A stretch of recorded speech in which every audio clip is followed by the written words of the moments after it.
2 just behind Eric Jones on the outside and Ross Chastain on the inside of row number 1. Because we see Ty Dillon maybe make it 3 wide here if he can get a good start. And what do we see Chastain do? Will he be desperate and dive into turn 1 harder and take a chance on moving Eric Jones up? That's just what he does. He's got it. He's going to take it, but the center move and spinning up into the wall. John Wess Townley. Caution will come out again.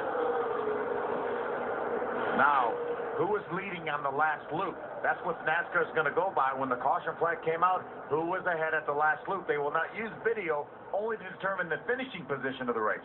Ross Chastain looked like he had the advantage as he entered turn number 1 and exited it. We'll see where that caution came out and if he was in the lead spot. Like Steve Wallace has some damage on his right front. Maybe gets into. Boy, Daniel Hemrick in that 6 truck does an amazing job to get around John Wess. I think the last 7 races in a row, John Wess had finished 13th or better, so this will end that streak. Doesn't look like Steve's up beside him. You see Wallace there just dipping under him. Does a great job of avoiding contact. You saw a little damage on the right front fender of Steven's truck, though. Could have come earlier. I've had all the signs of maybe that they got together, but it's certainly hard to tell. That's the end of the night for John Wess.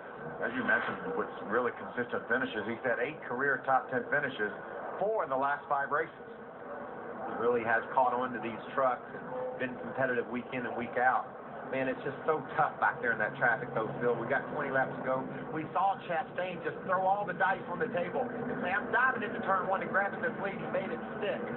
And if Chastain is your leader, what line did you choose? I mean, Eric Jones has shown that he can run really well on the high side, so do you take that away from him? Well, he just got the lead on the bottom. I think I'm on a roll. I'm going to go again. We're getting a report from the NASCAR officials that the 19 is, in fact, our leader, so I believe I'd go back to the inside. It worked awfully good that time. And I think you just have to dive hard in there, Rick, and take the line away from the outside truck.